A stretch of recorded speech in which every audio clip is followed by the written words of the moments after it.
अस्सलाम वालेकुम नाज़रीन, क्राइम जोन के इस नए एपिसोड के साथ खुशामदीद। मैं हूं आपका होस्ट हसन शाह। नाज़रीन, आज जो हम आपको कहानी दिखाएंगे वो एक मोहब्बत भरी दास्तान है, मोहब्बत भरी कहानी जो शायद इससे पहले ना आपने देखी ना सुनी। ये उन लोगों के लिए जो मोहब्बत में जल्दबाजी करते हैं, ये नहीं सोचते कि इसका अंजाम कितना भयानक होगा। वालेकुम अस्सलाम आमिर साहब। बेटा क्या हुआ आमिर साहब हमारे टेंडर का? कौन सा टेंडर का सर? वो फ्लाईओवर वाले टेंडर का। हाँ सर, वो मैंने टेंडर भर के केएमसी में जमा करा दिया है। अब तो इंशाल्लाह हमें टेंडर मिल जाएगा। अच्छा, क्या हुआ, आप कुछ परेशान लग रहे? नहीं सर, ऐसी तो कोई बात नहीं है। बस सर वो मिस समीना का फ़ोन आया था और वो बता रही थी कि शादी के बाद वो अपनी जॉब जो है वो कंटिन्यू रख सकती हैं। तो ये परेशान होने वाली तो कोई बात नहीं है, आप उनसे कहें कि वो काम जारी रखें अपना। सर मिस समीना के जाने के बाद मेरे पास काम का बहुत ज़्यादा लोड हो गया है और अक्सर तो मैं बहुत ज़्यादा लेट हो जाता हूँ। आपको तो पता है कि शहर के हालात कितने कशीदा हो गए, हर वक्त टारगेट किलिंग का डर लगा रहता है सर। अच्छा, अगर ऐसी बात है आमिर साहब तो आप एक पर्सनल सेक्रेटरी के लिए इश्तिहार दे दें। सर ऐसा हो जाए तो बहुत अच्छा हो जाएगा। सही है, कोई अच्छी लड़की सिंसियर लड़की इश्तिहार देती, उसके बाद उससे आप कंटिन्यू करें। अंकल इस वक्त फ़ोन कर रहे हैं। अस्सलाम वालेकुम। नजरीन, आज मैं तुमको फाइनल नोटिस दे रहा हूँ। अगर तुमने हॉस्टल के कमरे का किराया नहीं जमा कराया ना वक्त पे, तो मैं तुमसे कमरा खाली करा लूंगा। अरे अंकल, सिर्फ 30 दिन ही की तो बात है। जैसे ही मेरी जॉब लग जाएगी मैं आपको किराया दे दूँगा। तुम्हारा कोई एतबार नहीं है, मैं तुम्हें और बर्दाश्त नहीं करूँगा। 30 तारीख तक हर सूरत में किराया चाहिए। अरे अंकल ठीक है, देखिए आपको तो पता ही है कि मैं यतीम हूँ, दिन माँ बाप के किस तरह से गुजारा कर रही हूँ और इस शहर में तो मुझे कोई जानता भी नहीं है। मैं आपको कह रही हूँ ना, जैसे ही मुझे जॉब लग जाएगी सबसे पहले मैं आपको पैसे दूँ और फिर 2 महीने का किराया तो है, जॉब लगने पे मैं उतार दूँगी। अरे पापा, हमने कोई यतीमों मिस्किनों का ठेका नहीं लिया हुआ। ठीक है अंकल, अगर मैं 30 तारीख तक आपको किराया ना दे सकी तो मैं अपने सोने की कांटी बेचकर आपको किराया दे दूँगी। ये तुम्हारा मसला है, हमारा मसला नहीं है। अच्छा बात सुनो, रातों को जल्दी लाइटें बंद कर दिया करो, बिजली का बिल वैसे ही बहुत ज्यादा आ रहा है। ठीक है अंकल, आप फिक्र नहीं करें, मैं आपको किराया दे दूँगी। सही है। नेक्स्ट कैंडिडेट को भेजें। अस्सलाम वालेकुम सर। वालेकुम अस्सलाम। बेटा आप रिसेप्शनिस्ट या पर्सनल सेक्रेटरी की जॉब कर लेंगी? जी सर, सही है, मेरे डॉक्यूमेंट्स हैं। पहले आपने कहाँ काम किया है? आई मीन ऑफिस की जॉब करी? सेक्रेटरी की जॉब तो नहीं की, लेकिन वैसे 1-2 जगहों पे जॉब कर चुकी हूँ। फिर डोंट माइंड बताना पसंद करेंगी कहाँ कहाँ काम किया? सर एक फैक्ट्री में मैंने 5 साल जॉब की है और सर उसके बाद तारगी रोड पे बुटीक के ऊपर एज अ सेल गर्ल 2 साल से जॉब कर रही हूँ। यानी आपका ऑफिस वर्क में कोई एक्सपीरियंस नहीं है? नहीं सर, लेकिन सर मैं सीख लूँगी। देखें, हमारा काम इतना आसान नहीं है, उसके लिए इंग्लिश आना ज़रूरी है। प्लीज़ सर आप एक मौका तो देकर देखें, सर मैं जल्दी कवर कर लूँगी। आपको क्या लगता है ये जॉब मैं आपको दे दूँगा? सर मुझे ये तो पता नहीं कि ये जॉब आप मुझे देंगे या नहीं, लेकिन सर अगर आप मुझे ये जॉब देंगे तो आपका बहुत एहसान होगा। वैसे भी सर मुझे पैसों की सख्त ज़रूरत है। ठीक है, आप अपने डॉक्यूमेंट्स दे जाएं, मैं आपको कल कॉल कर लूँगा। ठीक है सर। लेकिन स्टार्ट में सैलरी 10,000 रुपीज़ होगी। थैंक यू सर, मैं आपका एहसान सारी ज़िंदगी नहीं भूल सकती। Thank you so much. ठीक है सर।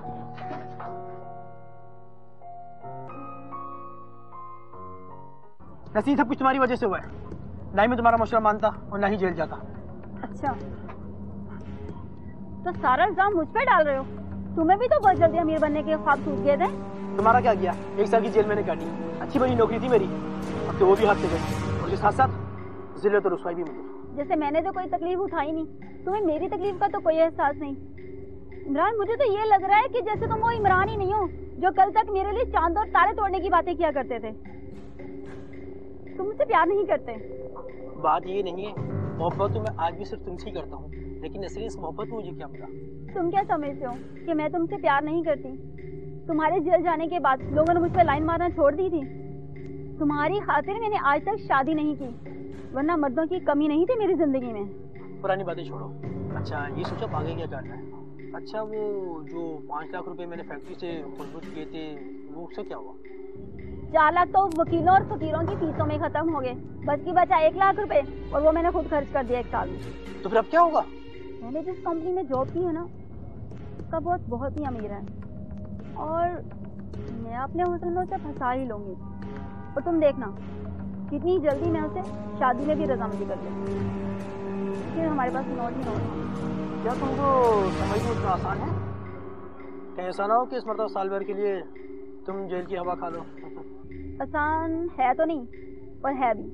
ठीक है, मैंने मासूम बन के उनके मैनेजर से सब कुछ मालूम कर लिया है। आज से 10 साल पहले ही उनकी बीवी उनसे तलाक ले चुकी है, और मैंने ये भी सुना है कि तारिक साहब की शादी से पहले भी उस औरत से मोहब्बत, वो शादी से पहले किसी और को चाहते थे। ओह अच्छा, तो ये मामला है।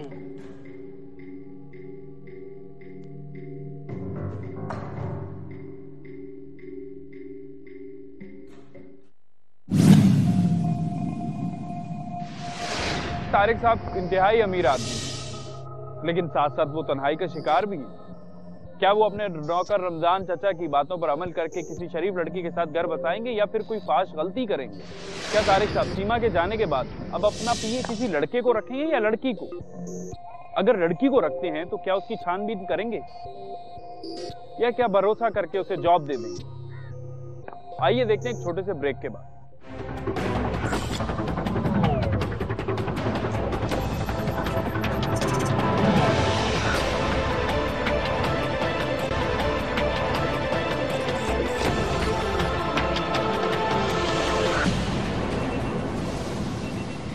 तो हॉस्टल की ऑनर ने नसरीन को हॉस्टल खाली करने का नोटिस दिया। क्या नसरीन हॉस्टल का किराया वक्त पर अदा कर देगी, या फिर किराया अदा करने के लिए किसी गलत रास्ते का इंतखाब करेगी? लोग हमेशा लड़कियों को ही क्यों पिए रखते हैं? कुछ लोगों का ये मानना है कि इस पर मेरिट पर आने वाले लड़कों की हक तलफी होती है। बाज लोग ये कहते हैं कि इससे ऑफिस की रौनक बढ़ती है। रमजान चाचा के मशवरे और बाहर से आने वाले तारिक साहब की बहन की फोन कॉल क्या उन्हें शादी के लिए मजबूर कर देगी? सर आपने मुझे याद किया? हाँ, आपकी लगन और मेहनत को देखते हुए हमारी कंपनी ने फैसला किया है कि आपको परमानेंट करना। क्या? सर मुझे तो यकीन ही नहीं हो रहा कि सिर्फ 6 महीने में। और हाँ, एक बात और, आज से आप पर्सनल सेक्रेटरी के साथ साथ असिस्टेंट मैनेजर के फराइज भी संभालेंगी, और मैं आपकी सैलरी में 5000 का इजाफा करता हूँ। Thank you sir, thank you so much कि आपने मेरी सैलरी बढ़ा दी। सर मैं कोशिश करूँगी इससे ज़्यादा मेहनत करूँ। एक बात और, आज से आप आमिर साहब के साथ मिलकर कंपनी के अकाउंट लुक आफ्टर करेंगे। ठीक है सर, जैसा आप कहो। इसी तरह मेहनत और लगन से आप काम करती रहेंगी तो मैं 20% आपकी सैलरी में और इजाफा करूँगा, यानी हर साल 30% इंक्रीमेंट लगेगा आपकी। सर मैं पूरी कोशिश करूँगी कि आपको कभी कोई शिकायत का मौका ना दूँ। ठीक है, आप जा सकती हैं, और आमिर साहब से कहें कि वो टेंडर की फाइल्स लें। ठीक है सर।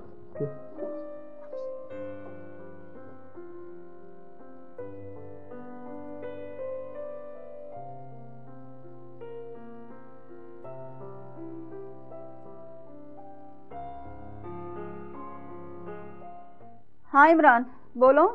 ओ नसरीन, कुछ पैसों की जरूरत पड़ गई है यार।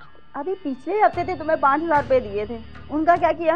वो यार मैंने उन 5000 का मोबाइल खरीदा था, लेकिन वो जैसे मैं मार्केट से बाहर निकला तो 2 नौजवान आए थे और मोटरसाइकिल पे मेरा डब्बा पैक मोबाइल छीन के ले गए। इमरान तुम इतने ज्यादा कहानियां बना लेते हो, तुम ऐसा क्यों नहीं करते कि ड्रामे ही लिखना शुरू कर दे? ये क्यों नहीं कहते कि किसी नाचने वाली पे खर्च कर दिए? नसरीन प्लीज मेरी बात पे यकीन करो, मैं झूठ नहीं बोल रहा। मेरी वालिदा की तबीयत बहुत खराब है, डॉक्टर ने वो कुछ टेस्ट लिख के दिए, वो करा के शाम को डॉक्टर को रिपोर्ट दिखानी है। अच्छा ठीक है, तुम ऐसा करो शाम में रेस्टोरेंट में आ जाना, मैं तुम्हें 3000 रुपए दे दूंगी। ठीक है? ओके, मुझे तुमसे यही उम्मीद थी। अच्छा एक बात तो बताओ, ये तारिक साहब वाला मामला कहाँ तक पहुँचा? तुम उसका छोड़ो, शाम में आके पैसे ले जाना।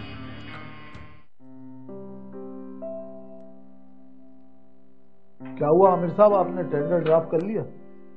सर आज तो काफ़ी देर हो गई है और वैसे भी टेंडर हमने परसों सबमिट कराना है, तो मैं कल सुबह आके इंशाल्लाह इसको कोटेशन जमा करा दूंगा। अच्छा, वैसे टाइम क्या हो गया? 9 बजे। आज तो काफी देर हो गई है। आप ऐसा करें, नसरीन को बुलाएं।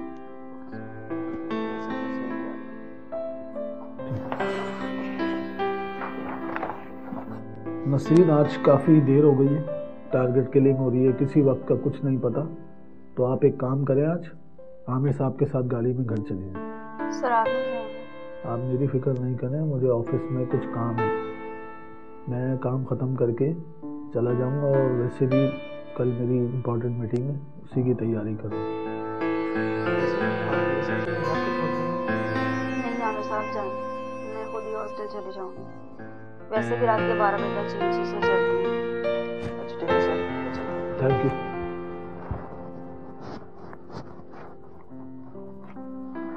नसीन, आप चली जाती तो बेहतर था। मुझे भी कुछ काम था, मैंने सोचा कि चलो कंप्लीट करके जाऊं। चले, सही है, आप अपना काम कंप्लीट करें, उसके बाद हम अच्छे से रेस्टोरेंट में डिनर करने चलेंगे। ठीक है सर।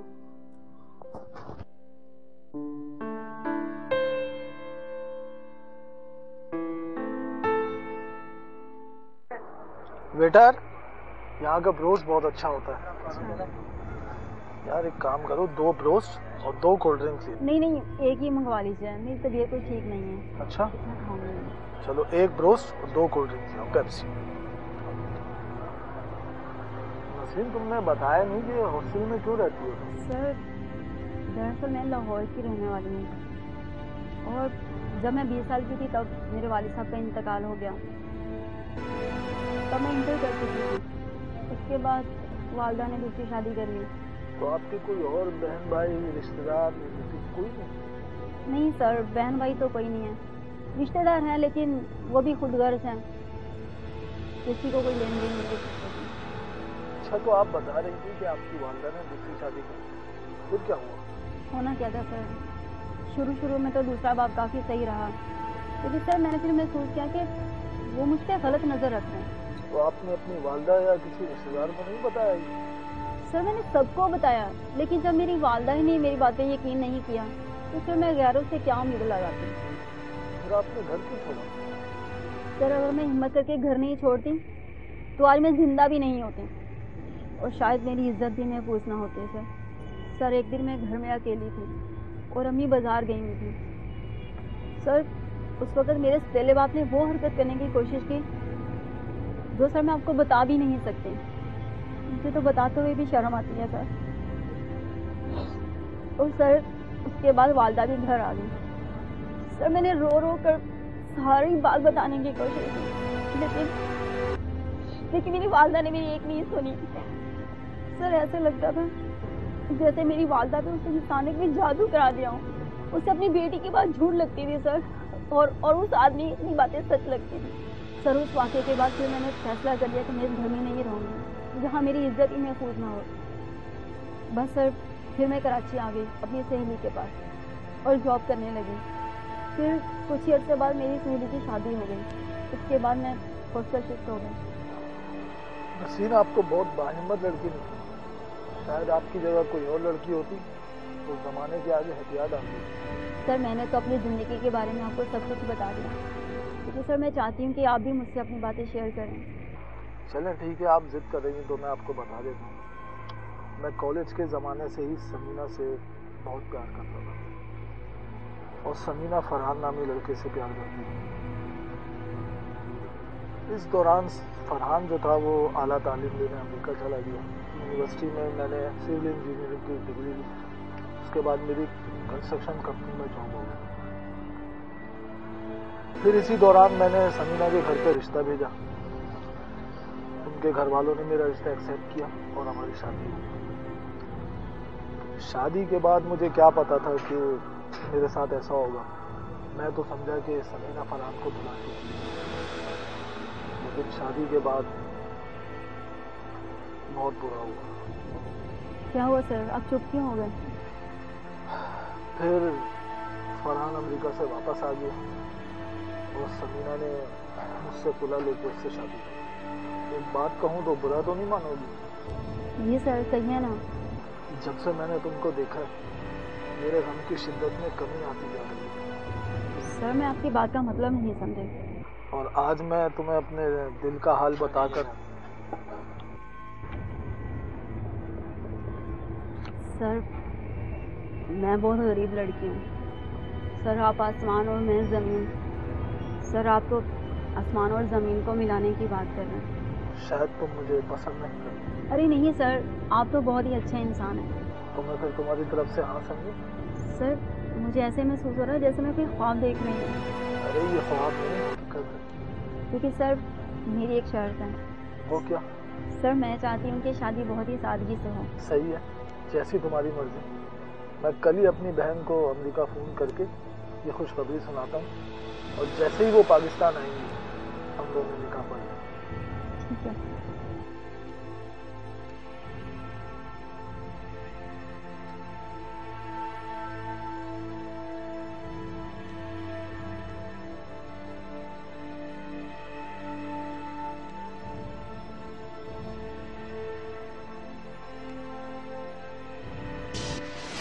शक्ल से गरीब और मासूम दिखाई देने वाली नसरीन इंतहाई चालाक और शातिर लड़की है। उसे कितनी खूबसूरती से इमरान को अपनी मोहब्बत में गिरफ्तार करवाया और खुद पुलिस के हाथों से बच निकली। क्या नसरीन अपने नापाक मंसूबों में कामयाब हो जाएगी? क्या वो तारिक साहब को भी अपनी झूठी मोहब्बत में घेर लेगी? ये सब कुछ देखते हैं एक ब्रेक के बाद।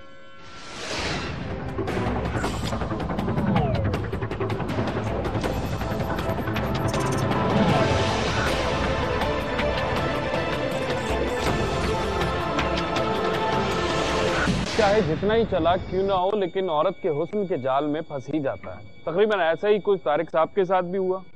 नसरीन ने अपने हुस्न के जाल में उन्हें फंसाया और अपनी गमजदा स्टोरी सुनाकर हमदर्दी हासिल की और तारिक साहब उनकी बातों में आ गए। क्या नसरीन सिर्फ तारिक साहब की दौलत पर हाथ साफ करना चाहती है या उसके इरादे कुछ और भी हैं?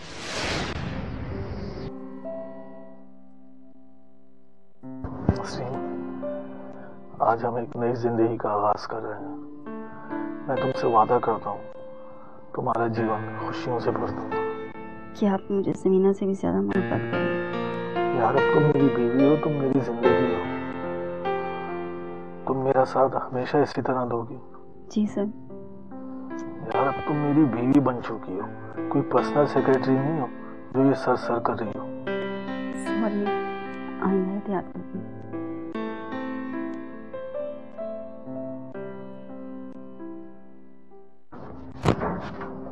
अरे सर इतनी जल्दी जा रहे हैं? अभी तो शाम के 5 बजे।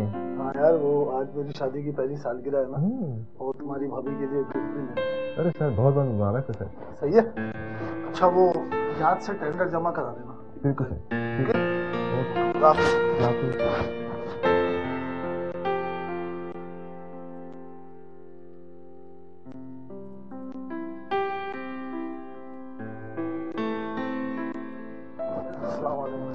अरे तारिक साहब तशरीफ रखिए।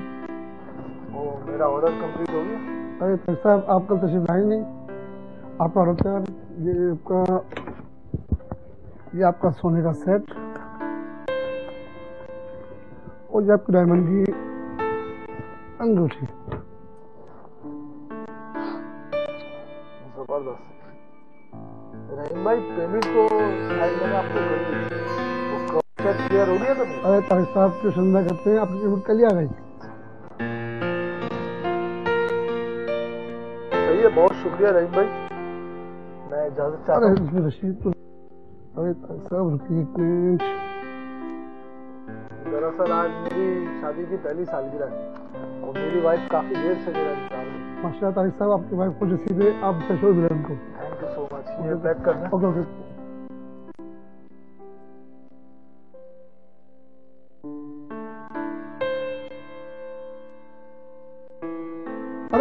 अरे तारिक साहब, तारिक साहब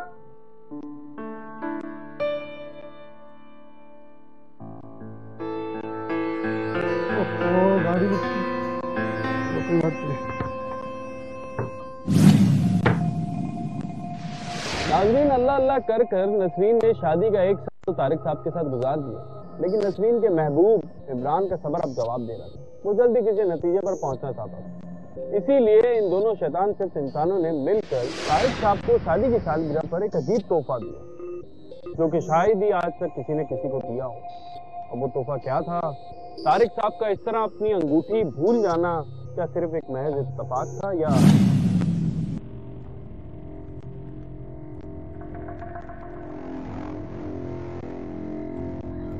तारिक आ गया, जल्दी से दूसरा। तुम ठीक है ना, कर लोगे?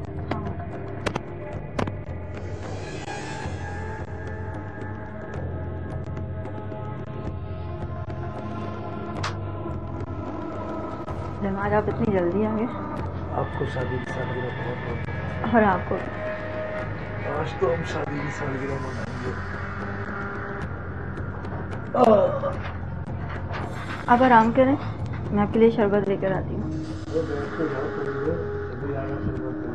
लाती हूँ ना।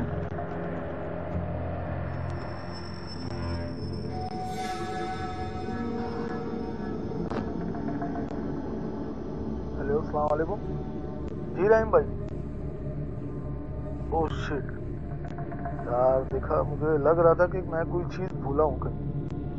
आई एम सॉरी, आप उसको संभालिएगा, मैं कल किसी भी टाइम आके ले लूँगा।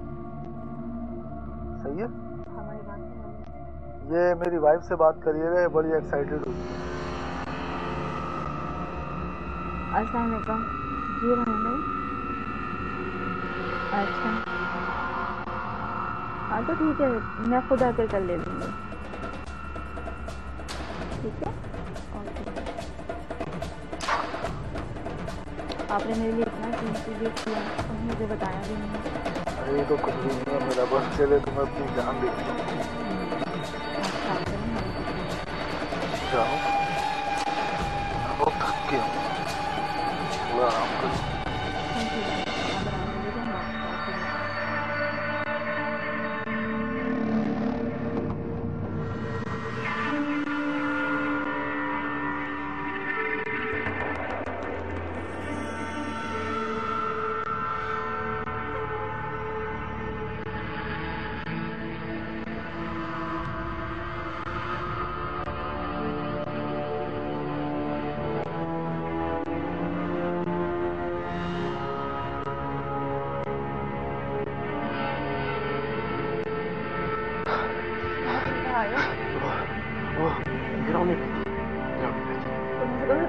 तुम जाओ यहाँ से। तुम संभाल लोगी? हाँ हाँ, तुम जाओ।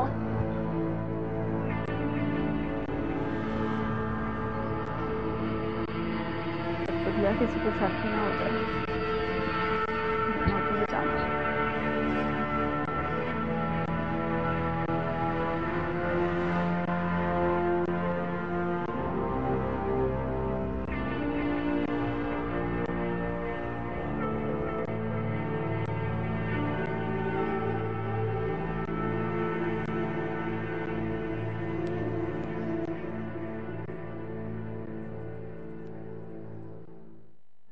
Hello hello hello, Aamir, Aamir साहब आप बात कर रहे हैं? जी भाभी, खैरियत है? खैरियत ही तो नहीं है। क्या हुआ? आमिर साहब, रात के 11 बज रहे हैं और तारिक का अभी तक कुछ पता नहीं। तो आप उनके दूसरे नंबर पे ट्राई करें, हो सकता है दूसरा नंबर खुला हुआ हो। मैं उनके सारे फोन चेक कर चुकी हूँ, उनका नंबर बंद जा रहा है। बहुत टेंशन हो रही है, बस अल्लाह खैर करे। अच्छा, मैं थोड़ी देर में आपके पास पहुंचता हूँ, आप प्लीज हिम्मत मत करें, फिर हम दोनों खाने पहुंचेंगे। क्या करते हैं?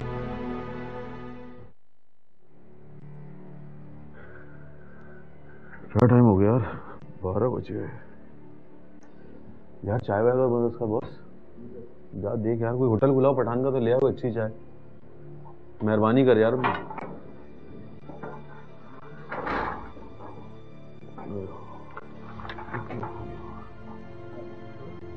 आए बैठे तो शुरू।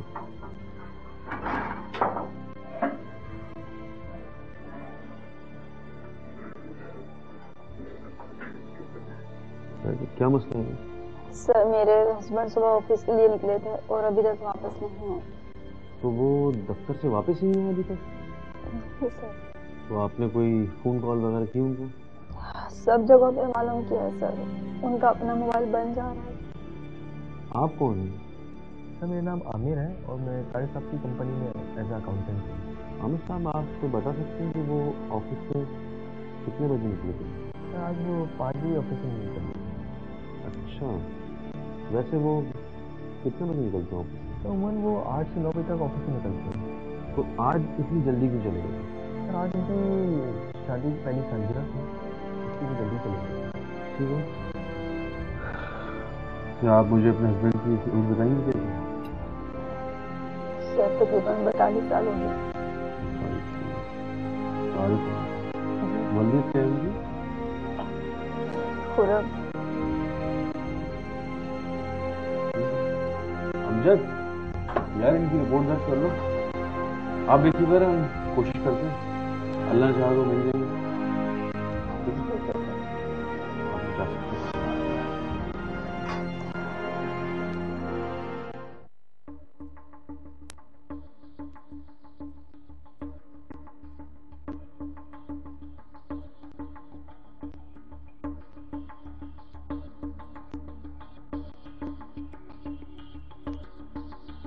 अस्सलाम वालेकुम। अरे अरे अस्सलाम वालेकुम, कैसे हैं आप? ठीक है? ठीक है, आप सुनाएं कैसे हैं? चलो भाई बैठिए।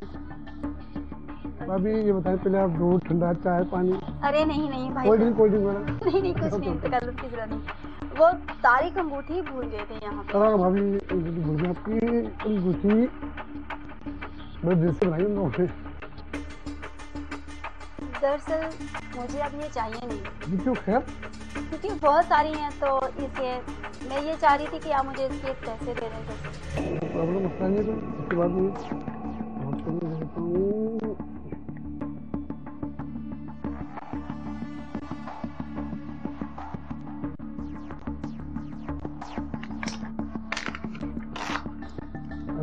Thank you. वेलकम। ऐसा कुछ सलाम कीजिएगा।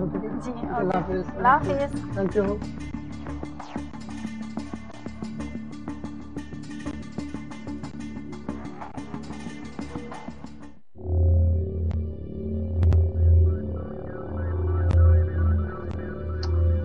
जी जी, मैं सचो कामरान बात कर रहा हूँ। लाश कहाँ पर है? मैदान में? ठीक है, मैं पहुंचता हूँ।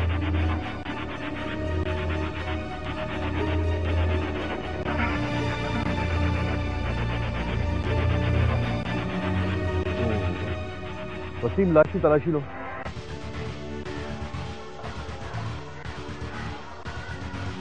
सर ये वॉलेट मिला है सर। पर्स में क्या है देखो? सर इसमें 5000 रुपये हैं, क्रेडिट कार्ड और ये NIC है। NIC में देखो, नाम क्या लिखा है? सर तारिक अली वल शराफत अली। उनकी वाइफ ने तो कल रात में रिपोर्ट दर्ज कराई थी उनकी गुमशुदगी की। और देखो और क्या है, और चेक करो डेड बॉडी।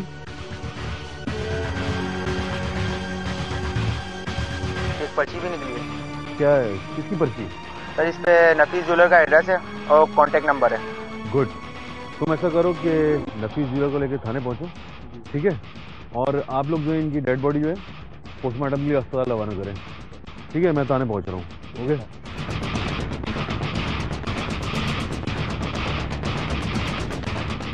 नसरीन और इमरान अपने मंसूबे में कामयाब हो ही गए। बड़ी बेदर्दी से उन्होंने तारिक साहब का कत्ल किया। क्या नसरीन और इमरान कानून के शिकंजे से बच जाएंगे?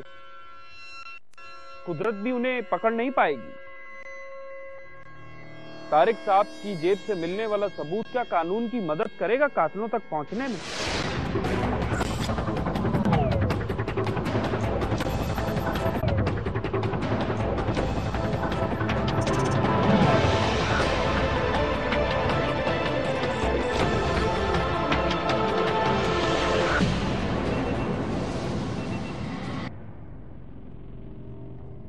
सर, नफीस ज्वेलर्स की दुकान के मालिक आ गए।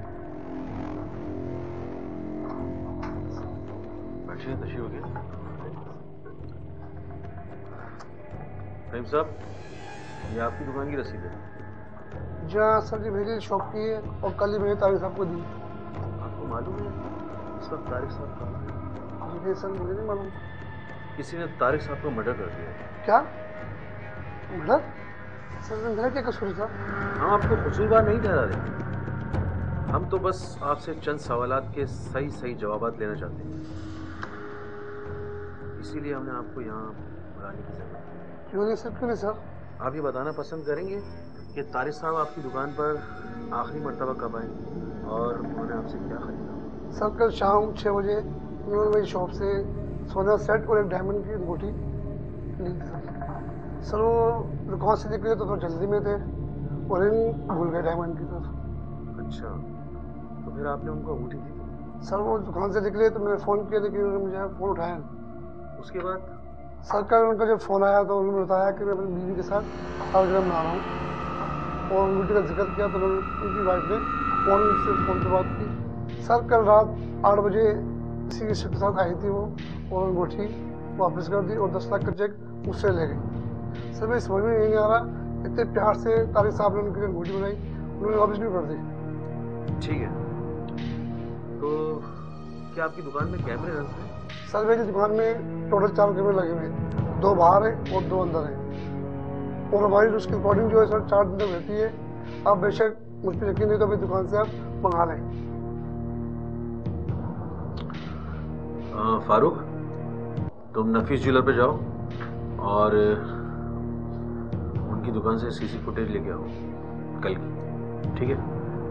फौरन मुझे पहुंचाओ। ओ अच्छा, एक बात बताइए, क्या आप वो तारिक साहब की बीवी जानती थी?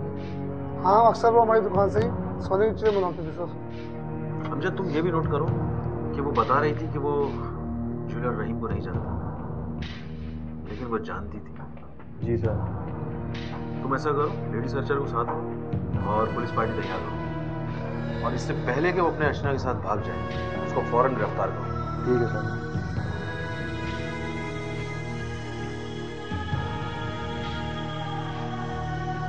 वसीम, तुम फौरन सीआर हो जाओ और मालूम करो कि वो कौन शख्स था जो नसीम के साथ चेक लेने सुनार की दुकान पे गया था, ठीक है? और फौरन रिपोर्ट करो, जाओ।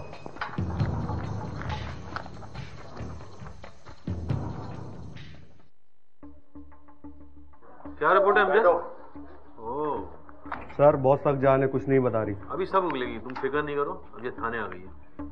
नसीम साहबा, अब आपका राज नहीं रहा। ये रहीम साहब है, इन्होंने हमें सब कुछ बता दिया है। लेकिन सर, मैं तो इनको जानती तक नहीं सर। हमारे पास आपके खिलाफ मुकम्मल सबूत मौजूद है और जब आपने 10 लाख का चेक लिया था उस वक्त की सीसी फुटेज भी मौजूद है।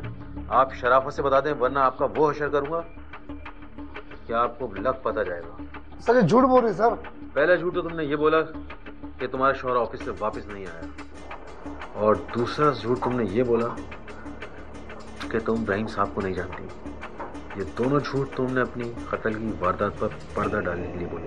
लेकिन सर, मेरा यकीन करें, मैं तो इनको जानती भी नहीं, पहली बार देख रही हूँ इनको सर। हाँ वसीम, क्या रिपोर्ट है?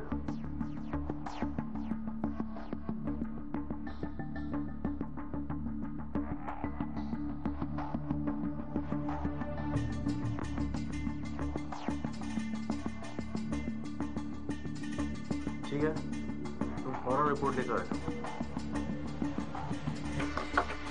हाँ, तो मिसेस तारिक, आप तो पहले ही कोरंगी थाने को एक मुकदमे में मतलूब हैं, जिसमें आपने एक शख्स के साथ मिलकर गारमेंट फैक्ट्री के अकाउंट में खुदबुद की। आप शराफत से बता दें कि इस वक्त इमरान कहाँ मिलेगा। सर मुझे नहीं पता इमरान कहाँ है सर।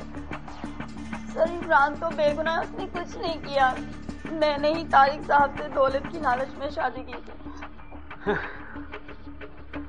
मोहब्बत भी अजीब चीज है मिस नसीम।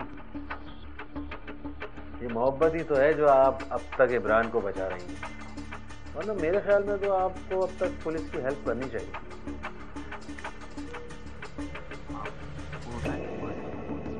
हेलो इमरान।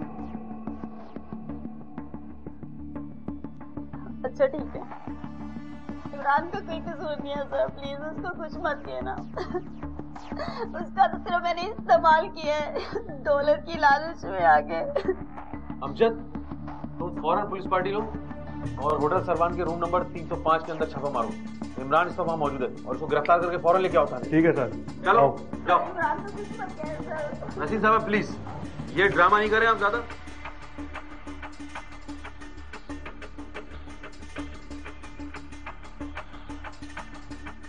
कत्ल 7 पर्दों में ही क्यों न किया जाए लेकिन सामने आ ही जाता है।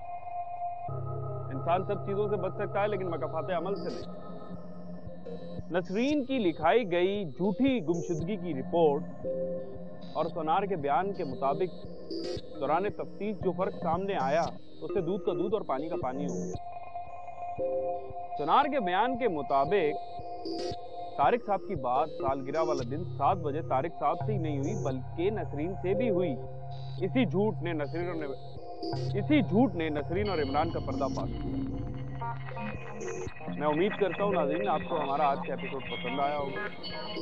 अपने फीडबैक से जरूर हमें इत्तला दीजिए। अपना ख्याल रखिएगा, दुआओं में याद रखिएगा। अपने प्रशंसा को दीजिए इजाजत। अल्लाह हाफ़िज़।